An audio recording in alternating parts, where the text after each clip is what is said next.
Turning now to more of the business side of farming and ranching. When it comes to leasing land, there's a lot that can be looked over. Here's some advice. So there's a workshop coming up to help with these decisions. Nebraska Extension Educator Robert Tigner joins us now. Tigner joins us on the phone. Thank you so much, Robert, for joining us. So deals are not just done with a handshake anymore. It's a little different than what it used to be, right? What are some mistakes that renters and landowners tend to make when it comes to renting or leasing deals? Well, one of the major mistakes that I see is that the leases are not written. These leases sometimes are verbal agreements, and they have been long-term agreements. But one of the issues that crops up now and then is that as the land passes on to somebody else, that other owner, the second owner, the person may not know what the agreement has been between the two parties, between the landlord and the tenant. So written leases are very important.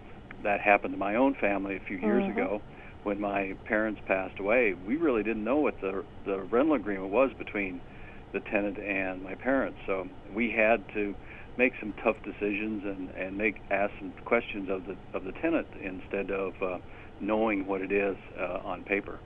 And you have this workshop coming up. You're going to cover land rates as well. There's so many factors, like you said. Sometimes you have to get into these decisions because of an estate or something like that.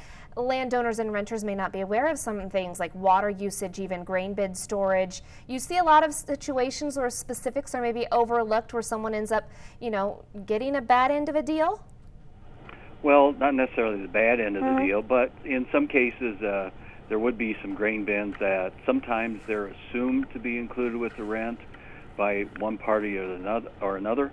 But we really don't know that until they talk about it. And so communications is an important part of that rental arrangement.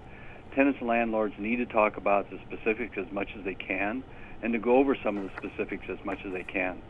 And one of the things that we will be providing at this workshop is a checklist of those items. Some of the things that can be forgotten sometimes when the landlord and tenant are talking about rental. And this workshop, can we still sign up for that, by the way, and how do we go about that? Oh, certainly. I have several going on across the southwestern part of Nebraska. One will be August 19th at Red Willow and McCook, and then there'll be another one the following day at Lexington in Dawson County Extension Office. We have a couple of others, one in North Platte as well on the 12th of August at 6 p.m. And that will be at the West Central Research and Extension Farm. The meeting in McCook is at the Fairgrounds building at 1 p.m. at the community building. And the Lexington meeting will be at the Dawson County Extension meeting room on August 20th. Call your local extension office. They have the locations, they have the times, and so that's the best place to go to get more information about these extension meetings. All right, thank you so much, Robert, for joining us here. And if you have any other questions as well, go to nebraska.tv, click on NTV's Grow. Your Grow forecast is coming up. Stay with us.